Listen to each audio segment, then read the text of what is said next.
تو اس پہ ڈاکو ہے، مال لوٹ لیتے ہیں اور اتنے خطرناک ہو چکے ہیں کہ کوئی بھی بچنے والا نہیں ہے، مار ڈالے۔ تو دو ہی صورتیں ہیں، یا تو آپ وہاں سے گزریں گے اور اگر گزریں گے تو پھر آپ بھی کچھ سامان لے کے گزریں گے تاکہ بوقت کی ضرورت نمٹنے میں آسانی ہو۔ تو اللہ نے فرما دیا کہ صراط مستقیم پر شیطان بیٹھا ہوا ہے، اور شیطان سے بڑا کوئی چور نہیں، شیطان سے بڑا کوئی دشمن نہیں۔ تو اب دو ہی راستے ہیں، یا تو آپ صراط مستقیم سے گزرنا چھوڑ دیجیے، اس کے بغیر زندگی گزاری ہے، اور یہ ممکن نہیں کہ صراط مستقیم کے بغیر زندگی گزارے، یہ ہو ہی نہیں سکتا، لا محالہ گزرنا پڑے گا۔ تو جب گزرنا ہی پڑے گا تو پھر اپنے باڈی گارڈ کو لے کے چلیے نا۔ باڈی گارڈ کیا ہے؟ صراط الذین انعمت علیہم، مولا جن پر تو نے انعام فرمایا ان کے دامن میں ہمیں گزار دے، ان کے دامن میں سیدھے راستے سے گزار دے۔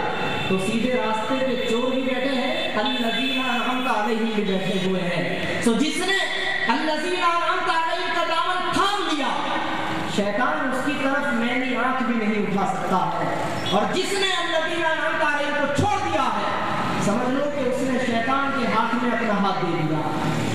پھر ظاہر ہے کہ اس کا کچھ بھی نہیں کہا جا سکتا کہ وہ کہاں جا کے رکے گا۔ یہ ہے اللہ کے بندوں کا تصور جو خود قرآن نے پیش کیا ہے۔ آج لوگ کہتے ہیں کہ اللہ کے بندوں کی کیا ضرورت ہے، ڈائریکٹ اللہ کی ضرورت ہے ہمیں، بندوں کی کیا ضرورت ہے؟ تو دیکھیے یہ بندے ہی ہیں جو اللہ سے ملا دیتے ہیں۔ اللہ تعالیٰ بھی بندوں کا تصور قرآن میں پیش کر رہا ہے، اور میں عرض کروں کہ لوگ جو صراط مستقیم اگر چاہتے ہیں تو قرآن نے سورہ فاتحہ میں بتا دیا کہ وہ تمہیں الذین انعمت علیہم یعنی نیک بندوں کے دامن میں ملے گا۔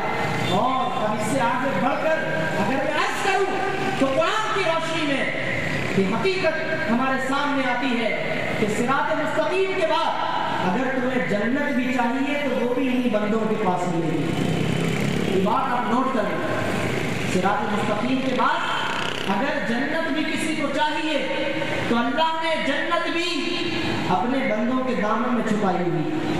قرآن کہتا ہے فادخلی فی عبادی وادخلی جنتی، بہت دو آسان جملے ہیں۔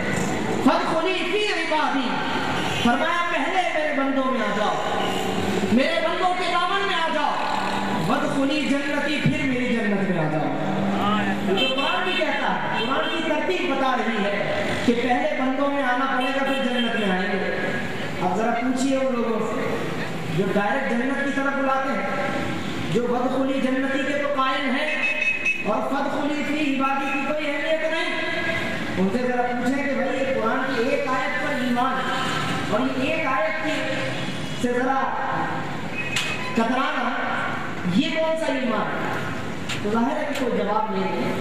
بس ایمان کی حقیقت یہ ہے کہ جو بات واضح طور پر ہمیں قرآن و حدیث نے سمجھا دی ہے اس کو تسلیم کر دیا جائے۔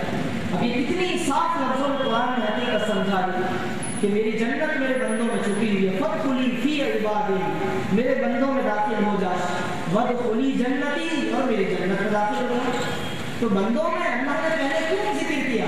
اگر بندوں کا اسلام میں اگر تصور نہیں، بندوں کی اسلام میں اگر کوئی اہمیت نہیں، بندوں کا اگر اسلام میں کوئی وجود نہیں، ڈائریکٹ اللہ کی بات ہے، ڈائریکٹ جنت کی بات ہے، تو پھر پڑھیے صرف بدخلی جنتی کی تکرار کرتے رہیے، چھوڑ دیجیے پھر بدخلی فی عبادی کو پڑھنا۔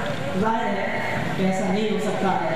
اہدنا الصراط المستقیم میرے دوستو آغاز ہے زندگی میں، جب بندہ اپنا آغاز کرتا ہے تو یہ صراط مستقیم ہوتا ہے، اور اس صراط مستقیم کا آخری کنارہ وہ جنت کے اندر اتر رہا ہے۔ بس ایک پل ہے، ایک پل ایک طرف سے چلتا ہے دوسری طرف پل اتر جاتا ہے۔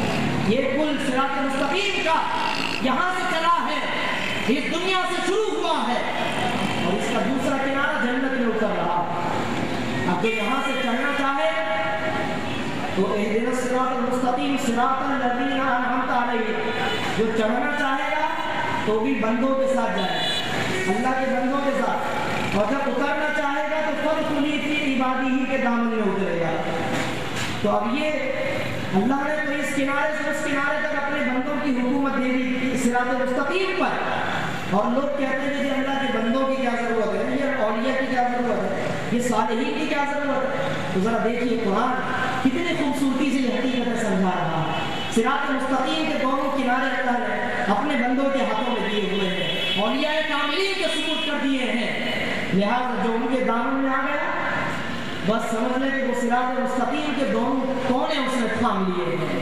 تو اللہ والوں کے دامن میں آ جائیے، اسی دامن میں پناہ، اس دامن میں جو آ گیا اللہ تبارک و تعالیٰ یقیناً اسے اللہ والوں کی برکتیں ضرور عطا کریں۔